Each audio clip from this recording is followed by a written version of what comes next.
মুর্শিদাবাদ জেলা পরিষদের সদস্য পদ থেকে পদত্যাগ করলেন শাহনাজ বেগম। ইতিমধ্যে ডিভিশনাল কমিশনারকে ইস্তফা পত্র পাঠিয়েছেন তিনি। জেলা পরিষদের সভাধিপতির বিরুদ্ধে একাধিক দুর্নীতির অভিযোগ তুলে তীব্র ক্ষোভ প্রকাশ করেছেন শাহনাজ বেগম। তবে কি তৃণমূল ছেড়ে হুমায়ুন কবিরের নতুন দলে যোগদান করছেন শাহনাজ? মানসিক স্বাস্থ্যের জন্য সবার আগে যে নামটি মনে ভেসে ওঠে, সুস্থ মনের ঠিকানা মনোবীক্ষণ।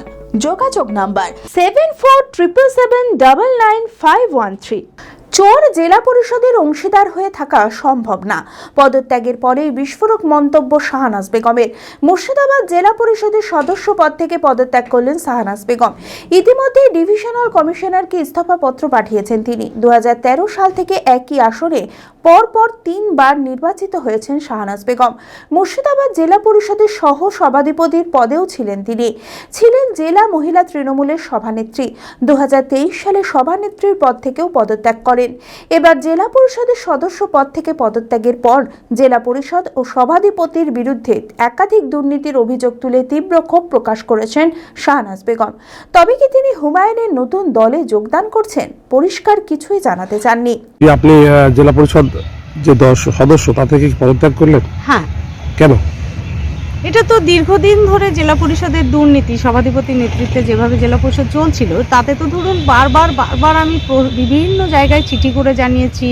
প্রশাসনিক বৈঠকে সবার সামনে, মানে বিধায়ক, এমপি তাদের প্রেজেন্সে বলেছি। বারবার বলে দেখলাম যে জেলা পরিষদকে কোথাও যেন মনে হচ্ছে এখানকার নেতারা ইন্ডালজেন্স দিচ্ছে চুরিতে, দুর্নীতিতে। তো আমি ভাবলাম যে এর সমাধান হবে না, মানে এটা কারেকশনের জায়গায় নেই। তো সামনে আবার ধরুন এমসিইটির মতো একটা প্রতিষ্ঠান, আরএনটেগরের মতো একটা প্রতিষ্ঠান, এগুলোকে বেসরকারিকরণ করে একটা প্রাইভেট সংস্থার হাতে দিয়ে একটা বড় কাটমানির চেষ্টা করছে। আমি জানি যে আমি এটাও আটকাতে পারবো না। আমার মনে হয়েছে চোরের এই জেলা পরিষদে শুধু মেম্বার থেকে চোরের ভাগিদার হওয়ার দরকার কি আছে? ছেড়ে দিই।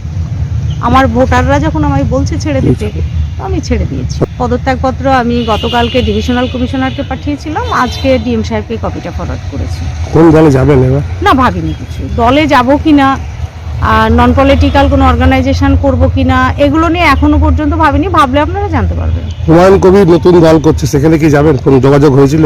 না, হুমায়ুন দা আমায় ফোন করেছিলেন, কিন্তু ফোনের কথাগুলো আমি বলছি না।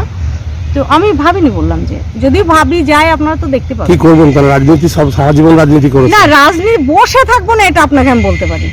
বসে অবশ্যই থাকবো না, কারণ আমি চেষ্টা তো করবোই যে আমি যেখান থেকে বেরোতে হয়েছে, আমাকে বেরোতে হচ্ছে, সেখানে তো কিছুটা আমার ছাপ রাখবোই। এতবার আমি জেলা পরিষদে তুলেছি, চুরির কোনো বিরাম নেই, মানে সবেতে চুরি। আপনার একটা কম্বলের টেন্ডার হবে, তাতেও চুরি। আপনার একটা ফলস ক্রেডেনশিয়ালে কাজ পাইয়ে দেওয়া, এবং সেই ক্রেডেনশিয়াল শুধু ফলস না, ধরুন আমার জলের ক্রেডেনশিয়াল, আমি লাইটের কাজ করব, এই জিনিসও জেলা পরিষদ। আচ্ছা, আপনার ফুয়েল তো আজকের দিন পর্যন্ত ফুয়েল নিয়ে তো কোনো কথা হবে না, ওটা ওর নেশা আর কি। কার নেশা? মানে সভাধিপতির নেশা আর কি। মায়া ফিলিংসে যাবে, গিয়ে ওর তো ফাইন্যান্সিয়াল পাওয়ার নাই, ও নিজে স্লিপ ইস্যু করে টাকা নিয়ে নেয়। মায়া ফিলিংয়ের মালিককে জিজ্ঞেস করবেন, বলে দেবে। তৃণমূলের মহিলা সভানেত্রীর পদ ছেড়ে দিয়েছি। আর তৃণমূলের কি আছে তাহলে? তৃণমূল কি ছেড়েছেন না ছাড়বেন না? মানে তৃণমূলের কোনটা আছে? আর কিছু নেই। মহিলা সভানেত্রী ছেড়ে দিয়েছি, আজকে ওদের প্রতীকে জেতা পদটা ছেড়ে দিলাম। আর কি থাকলো? মেম্বারশিপ। ও মেম্বারশিপ তো এক বস্তা আলুতেও হতে দেখেছি আমি। তবে এই বিষয়ে জেলা পরিষদের সভাধিপতি রুবিয়া সুলতানা জানান, সভাধিপতি হয়ে সকলকে নিয়ে কাজ করাই লক্ষ্য। কারো ভিত্তিহীন অভিযোগ মানা হবে না।